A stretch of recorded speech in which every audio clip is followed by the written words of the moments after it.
शाम का समय था। ठंडी हवाएं पहाड़ों से टकराकर धीरे धीरे चल रही थीं। चारों तरफ जय माता दी की आवाजें गूंज रही थीं और उन्हीं आवाजों के बीच शीना अपनी हथेलियां जोड़कर वैष्णो देवी मंदिर की सीढ़ियों पर खड़ी थी। उसकी आंखों में एक अजीब सी चमक थी। वो मां बनने वाली थी। वैसे तो शीना के लिए बेटा बेटी में कोई फर्क नहीं था, लेकिन उसके मन में अपने मायके को लेकर एक चिंता हमेशा रहती थी। उसके माता पिता बहुत ज्यादा मजबूत आर्थिक स्थिति में नहीं थे और समाज की परंपराएं वो तो सब जानते हैं। पहले बच्चे के समय छूचक में मायके वालों को बहुत कुछ देना पड़ता है। अगर पहला बेटा हो जाए तो लोग कहते हैं कि पहली जिम्मेदारी अच्छे से पूरी हो गई। बस यही सोचकर शीना ने माता रानी के सामने सिर झुका लिया।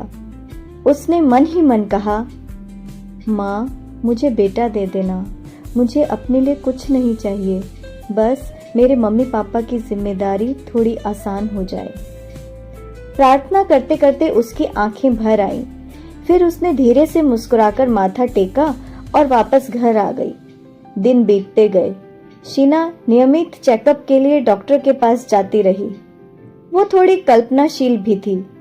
एक दिन अचानक उसने सोचा, काश मेरा बच्चा 23 या 24 जनवरी को हो। पता नहीं क्यों ये तारीखें मुझे बहुत पसंद है। उसने हंसते हुए ये बात डॉक्टर को भी बता दी। समय अपनी रफ्तार से चलता रहा और फिर वो रात आ ही गई। 23 जनवरी की रात करीब 2 बजे अचानक शीना को दर्द शुरू हुआ। घर में हलचल मच गई। जल्दी जल्दी सब उसे अस्पताल लेकर पहुंचे। पूरी रात बेचैनी में गुजरी।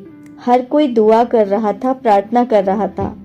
और फिर 24 जनवरी की सुबह डॉक्टर जब बाहर आए और मुस्कुराकर बोले, बधाई हो शीना, तुम्हें बेटा हुआ है। देखो, तुम चाहती थी ना कि तुम्हारा बेटा 23 या 24 जनवरी को पैदा हो। देखो, ये 24 जनवरी को हुआ है। ये सुनते ही जैसे पूरा संसार थम गया। जब शीना ने पहली बार अपने बच्चे को देखा तो उसकी आंखें नम हो गईं। वो छोटा सा चेहरा बिल्कुल उसके पति की परछाई है। शीना उसे देखते हुए बस मुस्कुरा रही थी। उसने थके हुए हाथों से अपने बेटे को सीने से लगाया और लेटे लेटे आंखें बंद करके धीरे से कहा, थैंक यू माँ। उस पल ऐसा लगा जैसे वैष्णो देवी मंदिर में की गई उसकी हर प्रार्थना सच हो गई हो। जिस दिन की उसने कल्पना की थी, उसी दिन उसका बेटा दुनिया में आया था। उस दिन के बाद शीना का विश्वास माँ पर और भी गहरा हो गया। अब जब भी कोई उससे पूछता कि क्या सच में माँ सब सुनती है, तो शीना बस मुस्कुरा देती है, क्योंकि उसके लिए ये सिर्फ आस्था नहीं थी, उसकी जिंदगी का सबसे खूबसूरत सच था।